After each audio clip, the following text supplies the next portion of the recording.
Recorded live from Hong Kong and Toronto. This is the PR and Law Podcast. The PR and Law Podcast. Turn it up. With your hosts, Cam McMurchie and Ewan Christie. Welcome to episode 18 of the PR and Law Podcast. I'm your co-host, Cam McMurchie, along with Ewan Christie. Hello, Cameron.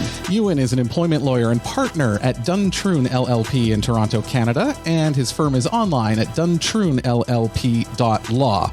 I'm a PR guy based in Hong Kong and publisher of the Digital Bits PR and Communications newsletter, and you can find that at digitalbitspr.com.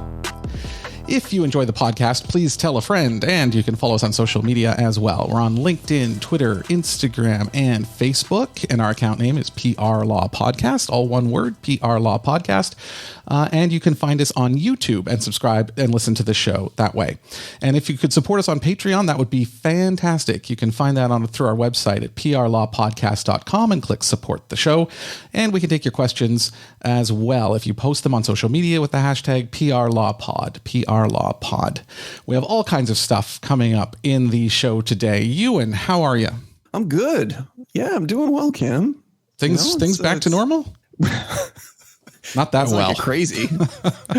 I mean, it's normal, but it's the new normal, right? This is the thing. It's not the old normal. Well, we have NHL hockey back, and NBA basketball. The Raptors are back in it too. It's kind of odd seeing live sports again. Yeah, that's true. And I'm somewhat I don't know about you. I'm a little bit fixated by sort of the cutouts, the cutout fans that they have. I was watching the Kansas City Royals play the other day and saw that in the background there was Bo Jackson in his Kansas City Royals uniform. There was also Bernie from Weekend at Bernie's. Oh, wow. I know baseball's been doing that. I mean, but it is different. The sports are approaching a different way. Like I did see a couple of the hockey games last week, and they've covered the seats with tarps, and they've put up additional lights and displays and like ways trying to cover it up, but it still just doesn't look right. It still just seems very odd, and it does take a lot of the emotion away without fans there. Yeah, it does. I don't know if you saw there was a Joey Votto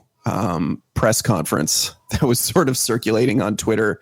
And I guess he was talking about all of the cutouts, and he said, he had this whole bit. He's like, so those are real people, right? I mean, they're not real people, but they're pictures of real people, right? And of course somebody said, yeah. And he said, well, does that mean I could basically just have like a whole section of my face? And somebody said, yeah, I guess you could probably do that. I was like, what would that cost? I don't know if he did it, but apparently, yeah, he was contemplating just buying an entire section of seats with faces of nothing but himself. Well, I mean, it was kind of nice for sports to come back because it's a distraction, because things just seem to keep getting worse. And I don't know what's up with 2020. I can't believe we're just past halfway the way things are going. But the U.S. and China relationship got even worse this week. The U.S. announced that they're going to be blocking TikTok, the very popular social media app in the U.S. We've talked about it on this show. They do a great job with that app. And, the U.S. government is basically forcing a sale of TikTok. And Microsoft looks very interested in it, but it broke very recently that Twitter itself is also looking at it. I have no idea how Twitter is going to come up with the money to buy TikTok, because I think it's far beyond Twitter's capability to purchase. But then the second one is an executive order that could potentially ban WeChat, which is a really, really important app among Chinese people in the United States. And again, disclaimer that I do work for Tencent. So obviously for me, that was a very busy week dealing with some of these issues. But one thing's clear, Ewan, the U.S.-China relationship seems to be getting worse.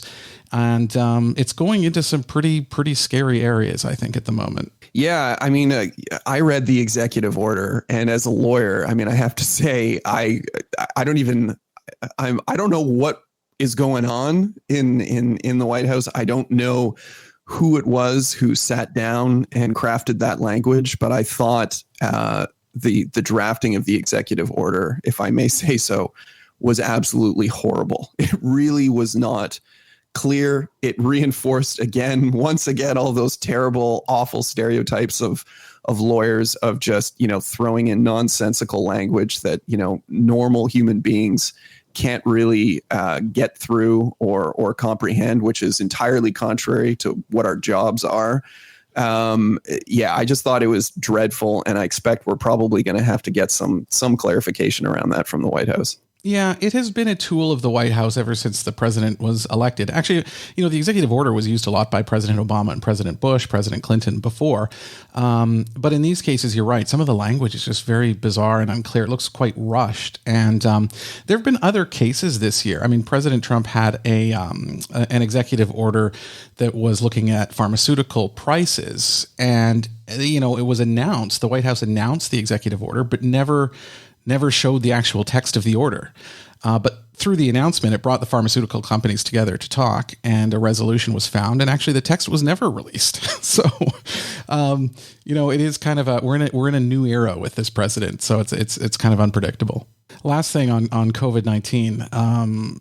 That, we got bad here again in Hong Kong, but I think over the last 7 days, we've just hit the 7th day in a row where at least the new cases are now under 100 per day. So that is some progress. It's slow. We've seen a lot more deaths now happening. We had, I believe, 3 of them yesterday. Again, all elderly people at this point. But even though it's much worse than it's been most of the time, at least we're again headed in the right direction. So that's a bit of a relief. And I hear I know in British Columbia in Canada, it was going back up again, and there were more people in the ICU. I don't know how it is where you are or how Canada is as a whole, but is it at least still going in the right direction? Oh yeah. Numbers continue to come down here in Ontario, which is, again, fantastic. I hope it continues to do so. We still have some pretty strict measures across the province in terms of social distancing and mandatory masks. And there doesn't really seem to be any indication that those policies are going to be removed or cease anytime soon. So, yeah, I mean, we're hopeful. I think the big test, and this is going to be the big test for a lot of countries around the world, is when children start going back to school and how different countries are managing that. And, that's as a parent, that's something that's really, really kind of scary. And I'm sure it's scary for a lot of parents out there. And, there's just a lot of risk and a lot of anxiety tied up around that issue. Continue the debate with us on social media. Join us on LinkedIn, Facebook, Twitter, and Instagram at PR Law Podcast. All one word, PRLAW Podcast. Send us your questions now by email to askus@prlawpodcast.com. That's all one word, askus@prlawpodcast.com. Or on social media with the hashtag PRLawPod. That's hashtag PRLAWPOD. All right, Ewan, what's up? Yeah, so I wanted to talk this week, Cam, about an issue that it popped up a bunch of times for me this week. I had a number of calls from clients and prospective clients, predominantly employees who are going back to work, and they're sort of being faced with situations where their employer isn't in a position to have them return doing what they were doing before, because those jobs no longer exist, because they've had to cut back a lot of employees given everything that's gone on, and they're eliminating entire departments in some cases.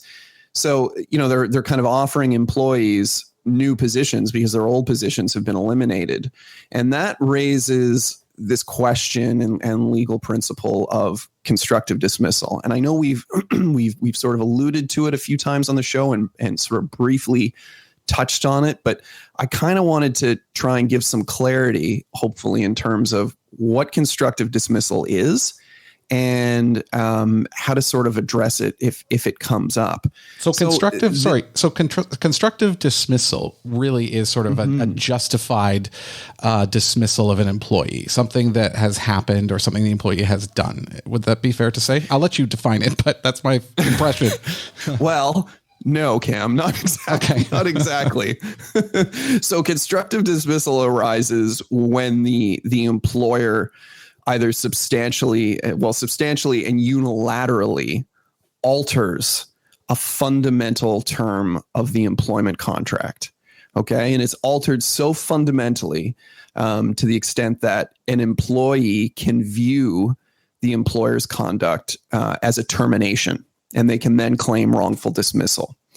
So more specifically, these substantial changes are usually things like lowering an employee's compensation, changing their hours of work, demoting them in some way, altering their reporting structure or their job description or the working conditions, relocating the employee, these sorts of situations. Mm-hmm. And when that fundamental alteration occurs, from the employee's perspective, it's effectively the same thing as your employer saying, I'm firing you, for the simple reason that you didn't contract with the employer to work on the terms as they're being modified. So, to give you a really, really sort of extreme, obvious example, this would be, if you're, say, a senior manager at a large company, and you're called into a meeting Monday morning with an HR rep and the CEO of the company, and you sit down and they advise you that starting today, your position's been eliminated because of COVID, and they don't have any managerial positions paying you your 6-figure salary. And all they have available is a janitorial position at minimum wage. And they want you to start right away. Well, obviously, that would constitute a fundamental alteration of the employment relationship, right? Yeah. I mean, you're dramatically reducing the employee's salary. You're changing the reporting structure. You're changing the title. You're most likely changing the hours that they're going to work, everything. And it's so fundamental that it's effectively the same thing as sitting that employee down and saying, we're firing you. Mm-hmm. Which is probably what they are trying to do when they do something like that. They expect you to leave. Yeah, sometimes. But, the reason I bring this up and wanted to discuss this week, Cam, is because, employers are having to make some very difficult decisions given what's going on. This isn't just about employers being, cruel and disrespectful to their employees. I mean, under the circumstances, quite the contrary, right? Where you have companies that are having to eliminate entire divisions to try and stay afloat, and they want to try and keep employees around. So, you're getting into some really, really questionable legal grounds here in terms of if you are making those fundamental alterations. Under normal circumstances, they would be considered a constructive dismissal, and those employees would be within their rights to sue for wrongful dismissal. And by suing for wrongful dismissal, what I mean is suing for reasonable notice of the termination of their employment. But how are courts going to interpret these sorts of decisions from the employer's perspective now? And really, we don't know. We still don't know because there hasn't really been any decisions exploring this issue. If you're an employer and you're saying, look, I can't pay you, $150,000 as a senior manager anymore, but what we do have is a more junior managerial position where, your responsibilities are diminished, your the reporting structure changes, and we're reducing your salary by $50,000, but hey, at least we're keeping you employed, right? I mean, is a court going to say, well, yeah, that's a constructive dismissal and you owe that employee, wrongful dismissal damages? I don't know. The principle remains the same. You would think arguably that yes, they would be entitled to wrongful dismissal damages because it is a constructive dismissal, but we don't know precisely what sort of leeway courts are going to give employers given the just unprecedented circumstances we're dealing with. So under normal times, yeah, it would be a little more straightforward. But in this case, in your example, if you're assigned to be a janitor, that could be looked upon as sort of an extraordinary reach to try and keep you with the company, a sort of good intention there. But I feel like it does boil down to intentions because obviously there's, reassigning you and reducing your salary and trying to keep you on as going the extra mile. And then there's the ones where they know that you're going to say no and leave, which is the intention in the first place. But yeah, how do you determine what that intention is? Well, yeah. I mean, look, I don't think any court in the land is going to say, a company who changes an employee's position from senior manager to janitor. Oh yeah, that's an extreme thing to do. That's an extreme case to do. Yeah. But it's these sort of grayer areas where it gets sort of questionable. And also, again, that alteration has to be fundamental, right? So if your employer says we're going to have to cut your salary by 5% because we're undergoing some significant financial hardship, that's not a constructive dismissal. The likelihood that a court's going to take that position is highly unlikely, particularly given the unprecedented circumstances, right? So again, it really does have to be something fundamental. Just because your employer unilaterally lowers your salary, that doesn't by definition mean it's a constructive dismissal. Also, what's sort of interesting, Cam, is this idea of the duty to mitigate.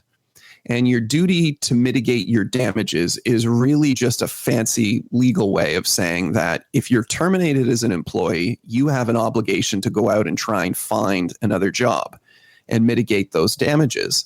So in most sort of constructive dismissal situations, even if it's a constructive dismissal, even if you sit down with a lawyer and a lawyer says, yeah, no, absolutely, this is a fundamental alteration of your employment terms, no doubt about it, you've been constructively dismissed. In most cases, that employee still would have to continue to show up to work every day and sue for constructive dismissal. Because if they don't, they could be perceived as failing to mitigate their damages, right? A position continues to be available to them by the company. And if they rejected that position and didn't come into work entirely, they could be construed as failing to mitigate their damages. Hang on. Something that a lot of employees forget, and they just outright quit and walk away, and they can suffer some damages for doing that. So you're saying if your employer does demote you or reduce your salary, and then you go to a lawyer and the lawyer says, yeah, that's constructive dismissal, and you can sue for that.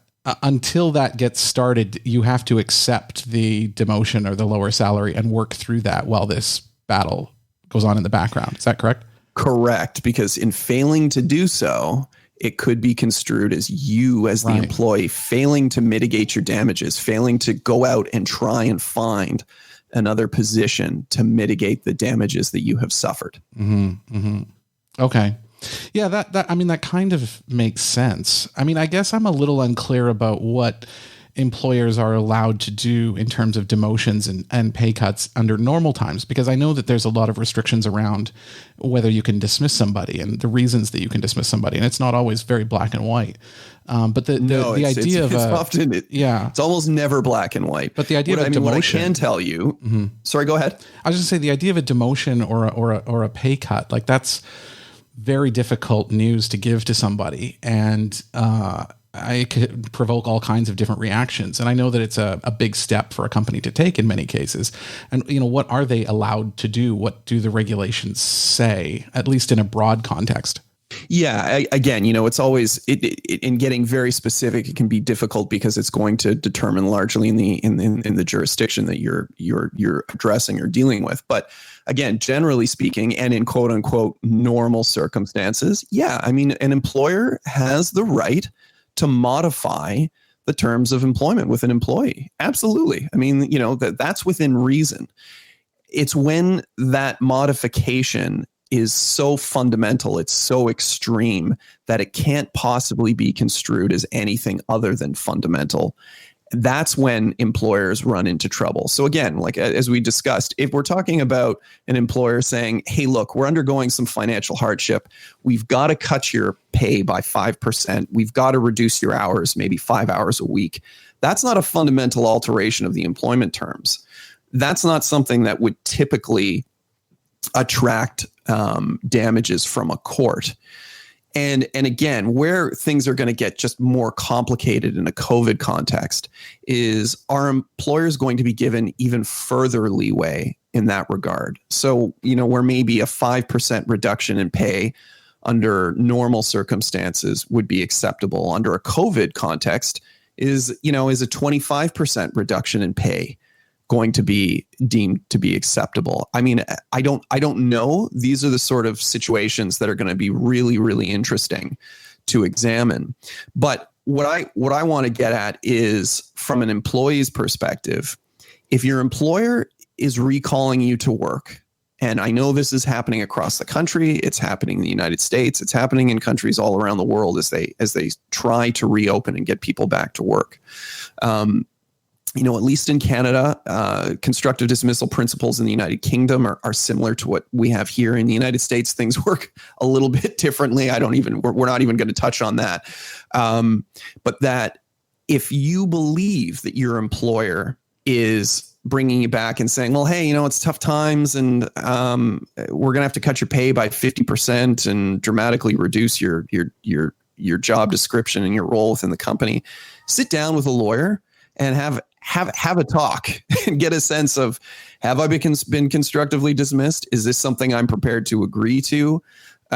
Where do I stand vis-a-vis my employer and what's going on?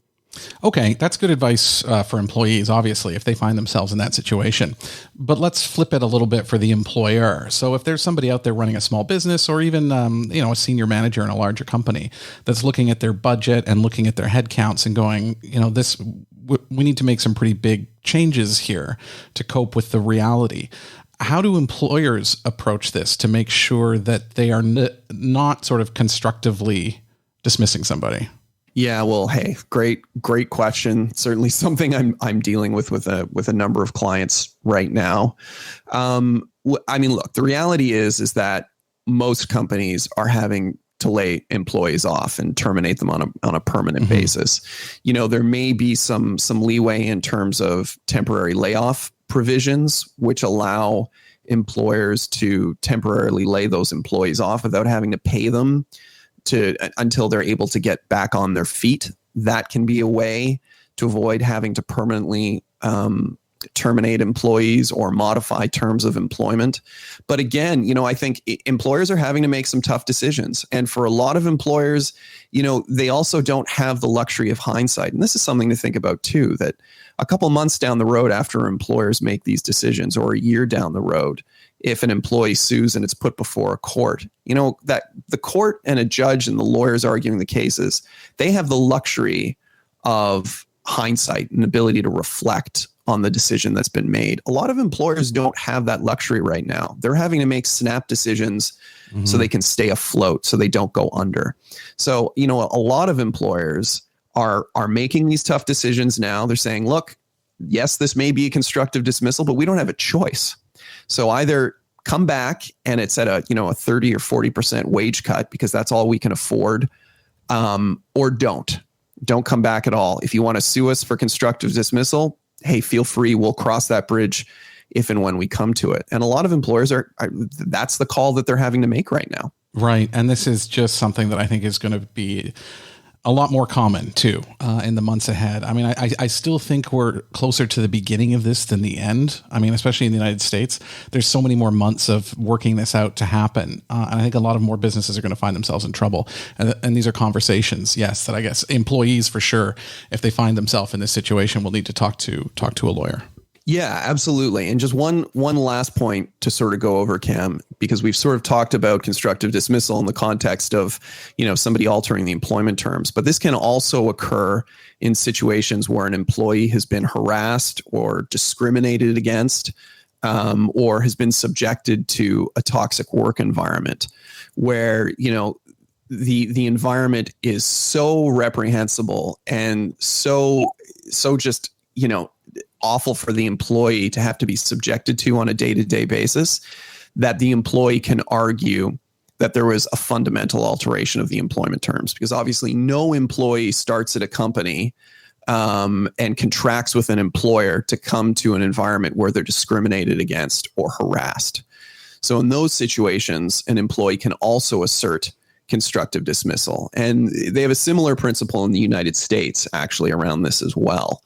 That if the environment is so intolerable, the employee can quit and assert constructive dismissal. And unlike the other situation we talked about, Cam, an employee doesn't have that duty to mitigate in this circumstance. No court is going to say, well, hey, you should have continued to show up. Keep going to that. Continue to be harassed and discriminated against. Exactly, until the court and until we figured out what the lay of the land was.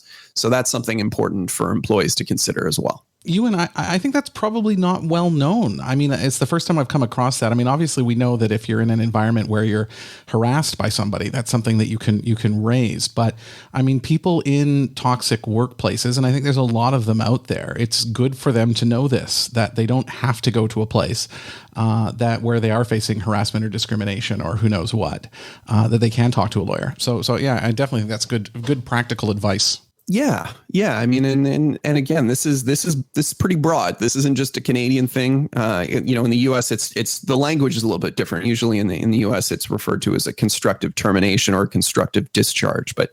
And some of the principles work a bit differently. But fundamentally, the idea is the same: that you don't have to continue to show up to work every day if you're being discriminated against or harassed or working in a toxic work environment, and you can be entitled to wrongful dismissal damages accordingly.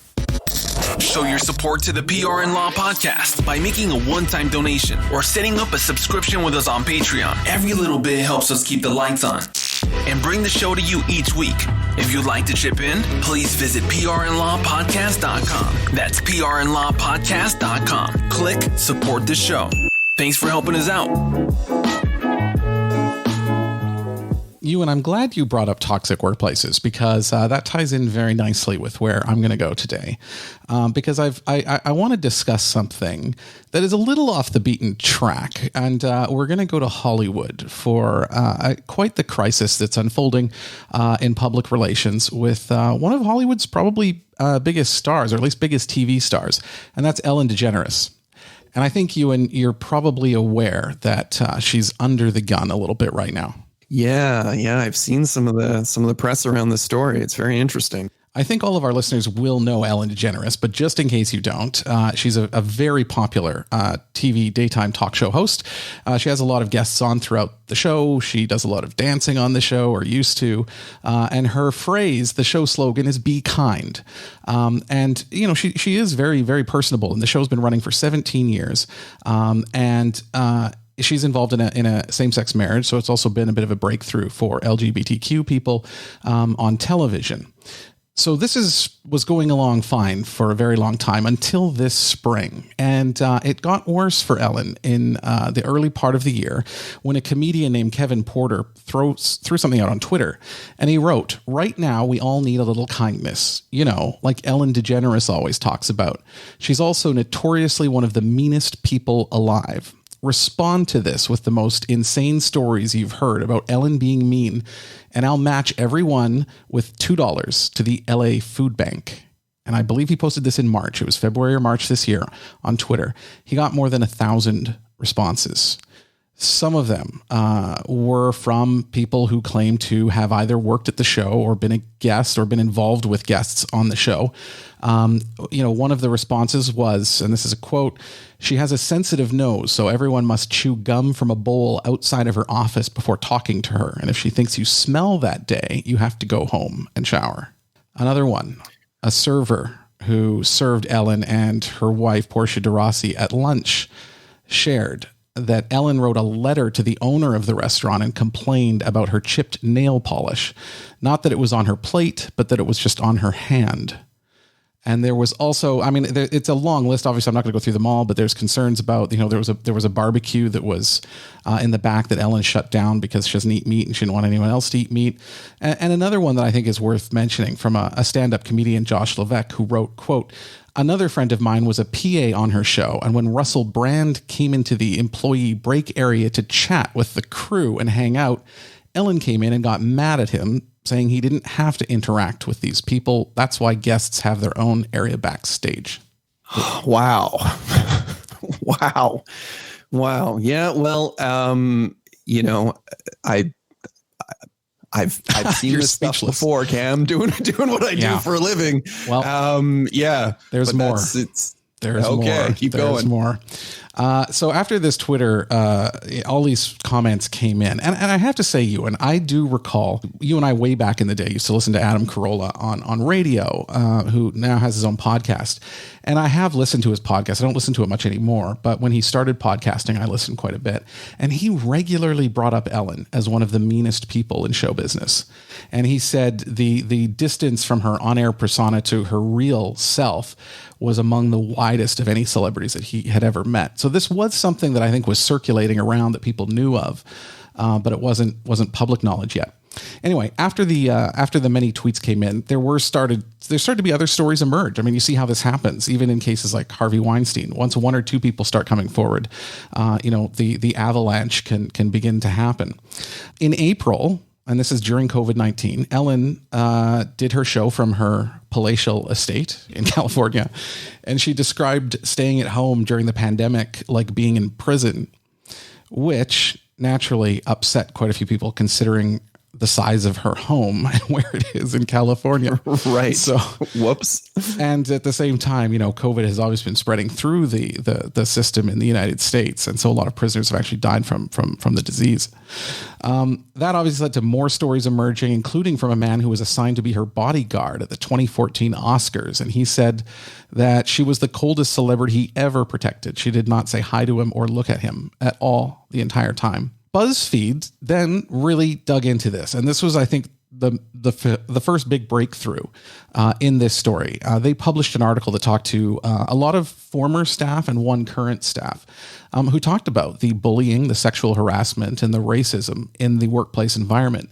Now, none of these pertain to Ellen personally.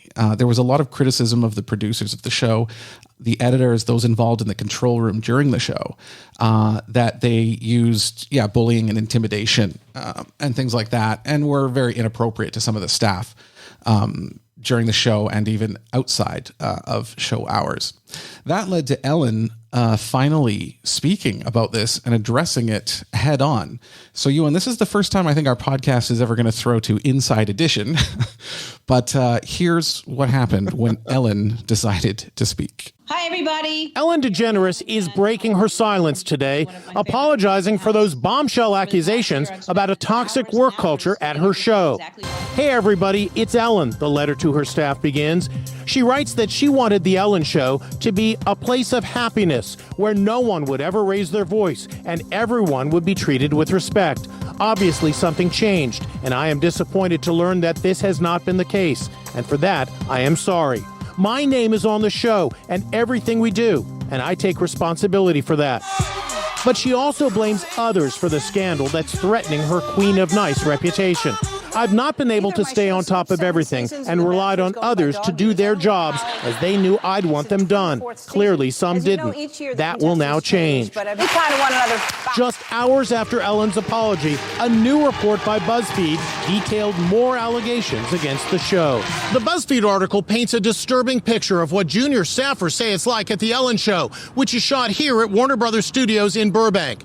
Executive producer Ed Glavin is also said to have had a button underneath his desk which he used to intimidate employees by remotely shutting his office door during meetings. Usually, according to these former employees, this was what they call an intimidation tactic to induce fear. BuzzFeed's Christy Lee Andoli spoke to former employees who accused Glavin of being handsy with women in workspaces like the control room, rubbing their shoulders and touching them on their lower waist. The former employees who I spoke to said that they experienced and witnessed a range of sexual harassment, sexual misconduct from top executive producer Ed Glavin, and filtered and permeated throughout the culture. Glavin has reportedly been fired. The $50 million a year queen of daytime television is not accused of any misconduct herself.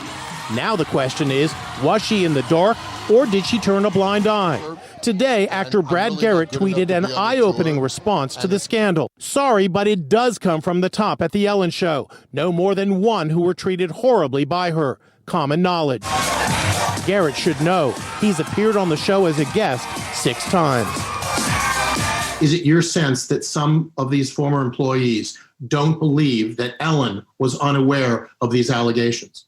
Yes. former employees who I spoke to said that they find it hard to believe Ellen doesn't know the full scope of what goes on behind the scenes if everybody else knows. So you can see there, Ewan, that it got quite bad. And, Ellen did issue that statement to her staff, which was mentioned off the top of that clip, that really sort of not apologized, but said she would do better and that she would make sure that the workplace is welcoming and inclusive. And, from a PR perspective, the worst thing happened after that, which is another BuzzFeed article published right after with new allegations. And so that immediately overshadowed her message to staff, and, basically drew a whole bunch of new negative attention to the story. So after that, there was even more digging into this, including some of the interviews she had in the past. So Warner Media, which does own the show, has launched an investigation into this. But, when people started looking in the past, there were some kind of times where some of her behavior was questioned. And I'm going to play one last clip here. This is Dakota Johnson, the actor from 50 Shades of Grey, who appeared on Ellen in December. And have a listen to this interaction, which gets a little bit awkward. It's good to see you. Happy belated birthday. When was your birthday? It was October 4th. October 4th. You turned 30. I did. And how was the party? I wasn't invited. Actually, no, that's not the truth, Ellen. You were invited. Last time I was on the show, last year, you gave me a bunch of about not inviting you, but I didn't even know you wanted to be invited. Well, who doesn't want to be invited to a party? Well, I didn't even know you liked me. Of course I like you. You knew I liked you. You've been on the show many times, and don't I show like? Yeah. But I did invite you, and you didn't come. So this time you invited me? Yeah. Are you sure? Yeah. How do you know? I don't think so. Ask everybody. Ask Jonathan, your producer. Who said you were? I was invited? Right. Why didn't I go? I don't know. Was it? Oh yeah, I had that thing. Again, very, very awkward in how that was played out. If you see the video of it, is also quite awkward. So I will put a link in the show notes. So Ewan, basically here we have Ellen really under the gun. A lot of statements, a lot of stories coming out over time. Very embarrassing. You've got articles leaking out, and I think from a PR angle, this is a really bad case, because the worst thing that can happen is this to drip out week by week and to stay in the public's consciousness as it has for the last several months. That's when something can become very damaging. I think it is much better for everything to come out at once, face the music, get it all out, and then move on immediately. Try and push things forward and move out of the crisis. So basically, there's a couple of advice, and there was a great article on Vice itself about the PR professionals that may be working on this and what the best practice is when there's a personal scandal like this. And I think some of these are quite interesting bits of advice.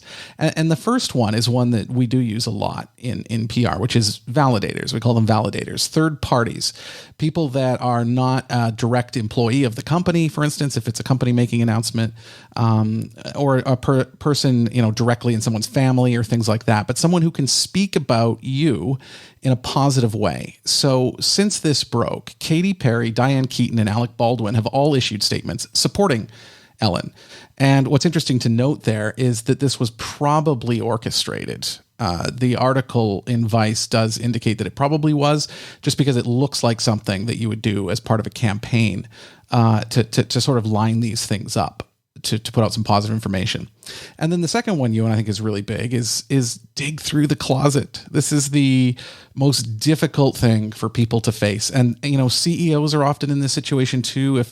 If there's some leak or some scandal or somebody saw something or is accusing something, the best thing you can do is sit down with that person and have them go through their behavior. So you know what's coming, you know what might come.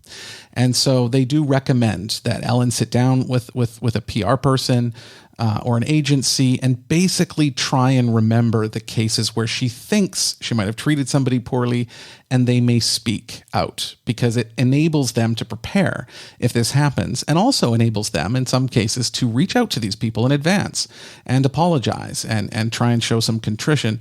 So then they won't speak out. So that's another really important part. Well, it sounds like, the apology from Ellen herself wasn't really much of an apology. No, she didn't say sorry. My takeaway from that is, wow, this stuff's really bad. I'm sorry, but I didn't really know it was going on.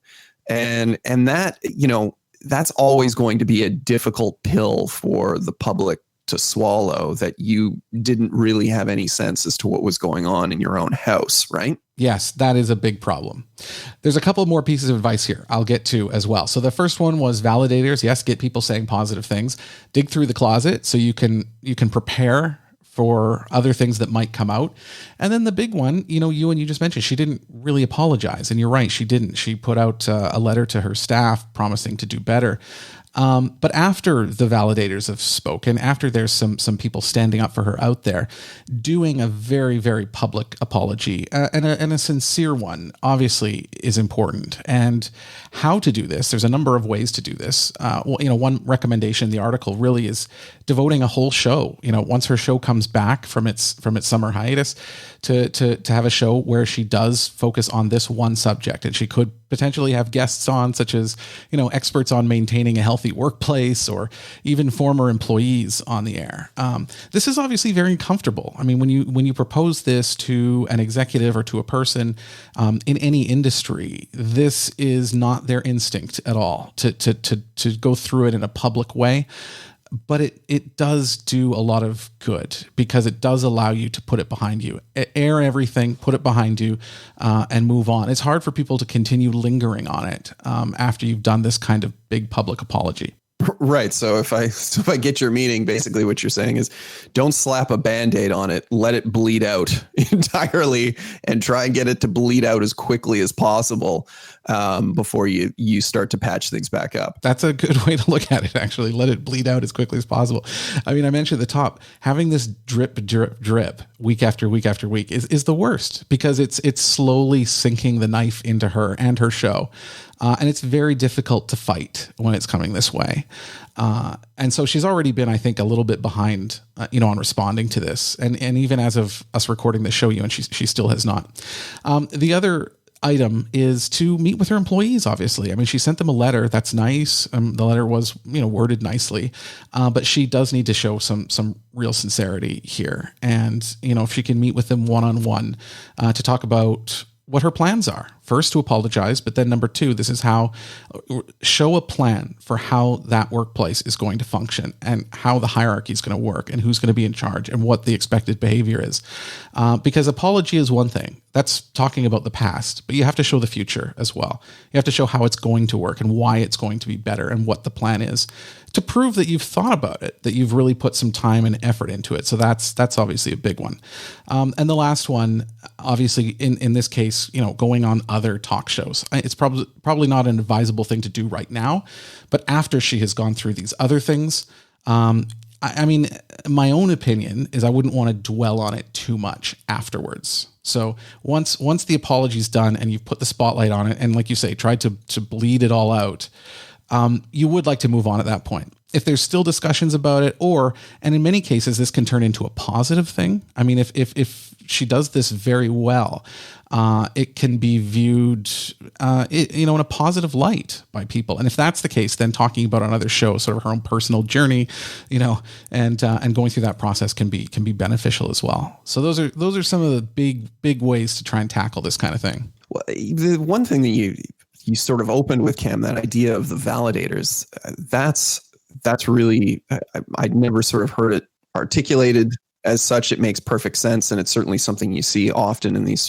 sorts of occurrences. What I think is somewhat telling is who the validators are. And again, I don't work in PR, but as someone who certainly had to deal from the employer side and the employee side with toxic workplaces, it strikes me that the opinion, I also saw Jay Leno tweeted something out of, I've known Ellen for 40 years and she's always been wonderful and blah, blah, blah, blah, blah, that, celebrities may not be the best people to be your validators in this particular situation. I understand that they have the greatest reach by nature of their celebrity. However, to suggest that, a Jay Leno or a Katy Perry can speak to the day-to-day work environment on the Ellen show, I mean, that's not really even based in any sense of reality. I would think that the value from a media perspective would be to line up a series of validators of individuals that work within the company or for the show itself. And a variety of roles, lower level employees, mid-level employees, upper management employees, line them up and have them talk about what a wonderful place it is, how nurturing and supportive Ellen has always been, and the management structure, blah, blah, blah, blah, blah. That's validation that I think actually has some merit. I just don't really see the value in lining up a bunch of celebrities who can't really speak to the workplace culture of the show. And the interesting part there, Ewan, is no one's really accusing her of treating celebrities poorly.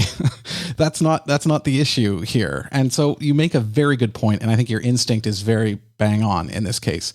It's much more valuable for the people who actually work there day to day to come out and say, actually, this stuff is very minor, or it's not nearly as bad as people have said, or she's been very helpful. She's been a mentor to me.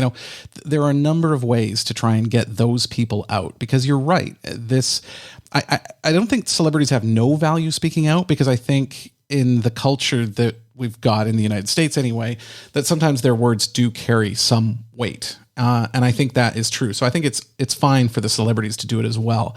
But I do think it's kind of missing the point. And the point is that, she has become kind of classist, for lack of a better term, where, she's looking down upon the people who are beneath her. And so you would want those people to come out and say, this isn't true, or she has been great, because that addresses it more head on.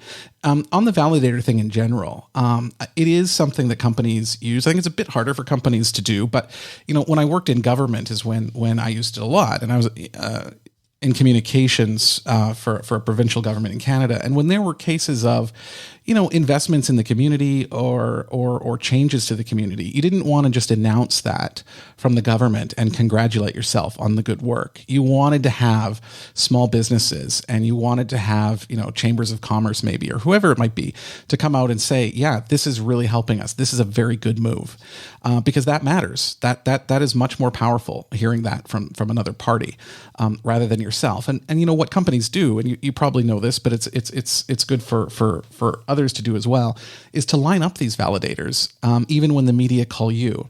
So if the media call me and I'm working at a company, and they want to ask about something that we've done, I can actually point them to, hey, why don't you give this person a call? Because they can sort of tell it to you from their perspective. And I've already vetted this in advance. I've already talked to that person and figured out what they're going to say. And then point the reporter over to that person to do that interview. And I mean, you can do this even in a sort of informal way. It's not that I necessarily go to the validator and say, hey, can you speak for us to the media to praise us? That's probably a bit too blunt, although that does happen too.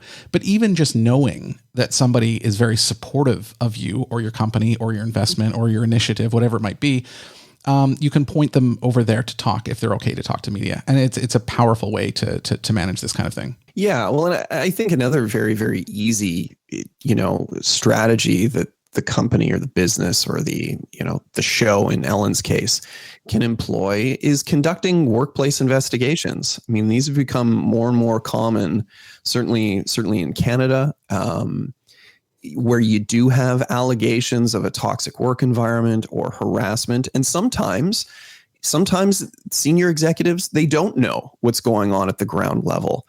And the smartest thing that you can do is you bring in an independent third-party investigator who can sit down with employees and can really dig in and get a sense of what the workplace culture is actually like and learn if there is any merit to these allegations. And then you can produce a report at the end of the day that shows what's going on with proposed solutions, whether there's any individuals or employees who are contributing to that toxic work environment, assuming one exists, disciplinary measures for those employees. I mean, all of this stuff can be looked at and clarified by way of a good workplace investigation with a good workplace investigator. I mean, that would absolutely be something that I would want, or I would be recommending to Ellen or to the senior executives that work on the show. Bring in somebody who's independent to show that you're serious about getting to the bottom of this and introducing remedies to resolve the issue. I mean, dealing with the press is one thing, but you've got to get your house in order, right? And how do you get your house in order without knowing what's going on? I mean, this sort of strikes me as a perfect scenario for a workplace investigation. I'm sure you're aware of this too. I think companies can be loath to do this because they either don't know what's there or they do know what's there and it's catastrophically bad. And I think you're right. I think a best practice for sure is to bring in an independent investigator and give them carte blanche to talk to whomever they need to talk to and put a report together. I agree. That's the right way to manage it. I think in reality, that's kind of difficult to do in many cases, depending on what the circumstances are and what has happened there. I know that Warner Media has launched an internal investigation. I think an external one would be much better, but an internal one is a start. And I think sometimes, again, the cynic in me is if they find that there's not a lot of really serious stuff there, they may then bring in an outside investigator to prove that. But if they find something that's really quite awful, I think maybe they have to make a judgment call on how to manage that from a communications and a business angle too, because at the end of the day, Ewan, there's already talk of this sinking the show, that this could end the show. And even that Ellen just she feels beaten down enough by this that she just doesn't want to do it anymore. And so you're dealing with a lot of people's jobs and a lot of people's lives. And so there's a lot at stake at this. And it's not easy. It's not easy to manage, as you know. Yeah. Yeah. These are all fair points. I don't like the idea of letting the media determine how this is going to play out for a business. And as an executive at a business, I would want to know what's going on at the ground level, because the larger the company, the larger the business, the more difficult it is to know what's going on at the ground level and what your workplace culture is like. So yeah, I mean, could you learn some awful and dark truths about your business that you didn't want to know about? Absolutely. But wouldn't you rather have that information at your disposal, notably being presented to you from someone who doesn't have an agenda on the issue, so that you can then remedy the issue from the ground up? You can introduce policies, you can get rid of any bad blood that exists. There's a key assumption, though, I think, in what you're saying, which is that the executive or the owner or the CEO is at arm's length. Because in that case, I completely agree with you. They could be out of touch with what's happening on the ground, and doing this would enable them to find out, get some intelligence of what the workplace is like. I think, though, in this case, that perhaps either Ellen was complicit in some of this or she was aware of a lot of it in advance. And I think that would probably prompt her not to want to have someone come in and take a look at it. I think Warner would have to do so. But again, Warner looks at it and goes, this is a person that they're paying $50 million a year.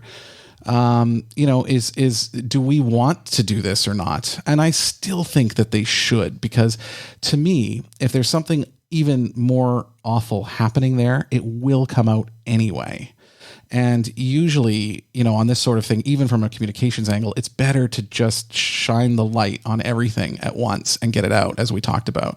But these are the discussions that have to happen behind the scenes. And while I completely agree with your advice, and I would say the same, I think in the day-to-day reality, depending on people's involvement at the higher levels, that just might not happen. Fair enough. But to your point, it's going to come out one way or the other, whether on your terms or someone else's. So you best get to the bottom of it as soon as you possibly can. Well said. Wait a minute. Check this out. Whoa, hey, check this out. No, wait, hold on, check it out. I want you to check this out. On the PR and Law podcast. All right, Ewan, what have you got on the check this out recommendation pile today? Well, I read a great article in the New Yorker that I wanted to share. The title is "Red Lobster is Not Essential,"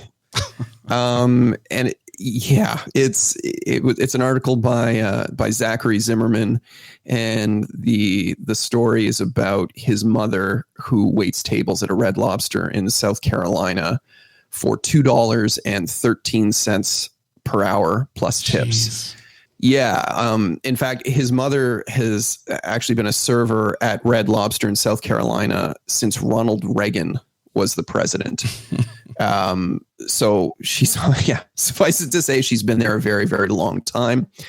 And, the article sort of explores some of the risks that she's assuming in going back to work as a result of South Carolina's sort of aggressive reopening plan. And that, it highlights this issue, Cam, that work environments that are really, really, really being affected, they're being affected among the most precarious of workers, the most precarious of employees, individuals like Miss Zimmerman in this case, who, doesn't really have a choice. When you're earning $2.13 an hour plus tips, you have to go back to work. And you can't really afford to say, well, it's not safe for me to go back to work, and I'm concerned for my well-being in a COVID climate.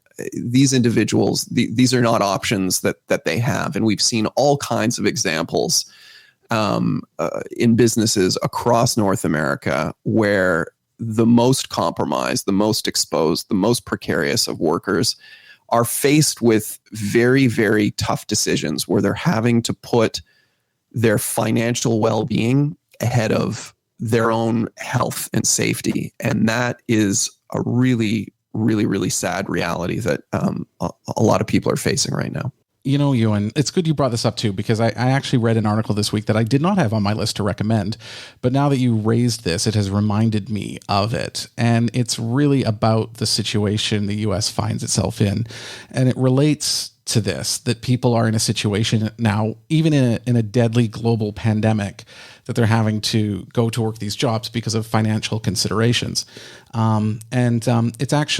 was an article in The Atlantic, because I haven't looked it up. I didn't plan on talking about it. I don't have even the title, but it's basically an excerpt from a new book that looks at how it's called Evil Geniuses. And it looks at sort of the 50-year path from the New Deal up to where we are today, where the wealth gap has widened and labor unions have been weakened, and we see a 1 or 2% at the top who have most of the wealth, and the damage that that's caused. And I think what you're talking about is a result of that. And if this pandemic has taught us anything, it's that the essential workers who were declaring essential are some of the workers with the least amount of pay. And, that's not a good situation to be in. So yeah, I will read that. And I'll also link to the article that I mentioned as well. Great. And the only other thing I wanted to mention, Cam, is that today is the International Day of World's Indigenous Peoples.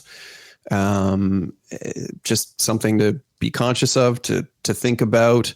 And I saw actually a really interesting tweet that I can change, or I should share, talking about why we use the term Indigenous instead of Aboriginal. And as I learned today, the word Aboriginal is an English word, but the ab in Aboriginal is a Latin prefix that means away from or not. So in that sense, Aboriginal can actually mean not original, which is obviously not exactly what the term is trying to convey. Anyway, so I just wanted to throw that out there as well. Okay, cool. Two things I had to mention. One, it's an article in the New York Times called "After Atomic Bombings, These Photographers Worked Under Mushroom Clouds." And this is something I can't even remember how it crossed my desks, but once I started reading it and looking at the photos, it was mesmerizing. And it does talk about how after the war, in Japan, sharing photos of the damage caused by the nuclear blasts in Nagasaki and Hiroshima were not allowed to be shown in Japan, that the U.S. occupiers at that time basically outlawed any photos from being shared. So a lot of those photos were kept and saved and tried to keep safe. And when the American occupation ended, some of those photos came out a little bit. But even in the U.S. today, when there's articles in textbooks or elsewhere about the bombings, they focus on the mushroom cloud and the Enola Gay and things like that, not the photos on the ground of Japanese people, of hospitals, of destroyed cities and roads and farms and things like that. But this collection of photos is being published in a new book, and it's just horrific. And I mean, you look at this, especially now as we're seeing, we talked off the top of the show at relations deteriorating around the world. It's been a difficult time, I think. And there are some, there's some war drums being beaten at the moment. And this is a reminder of the damage, the horror, the terror that can come from war involving nuclear weapons. And it's definitely something I definitely recommend people take a look at. I'm glad you brought this up, Cam, because last weekend in particular, I saw so many fantastic articles about the anniversary of the bombing of Hiroshima and Nagasaki, and talking about non-proliferation treaties and where we're going in terms of nuclear armaments around the world. Just there's so much to dig into here. But yeah, I mean, this is one of those moments where we have to sort of refer to that great old adage of, those who forget their history are deemed to repeat it.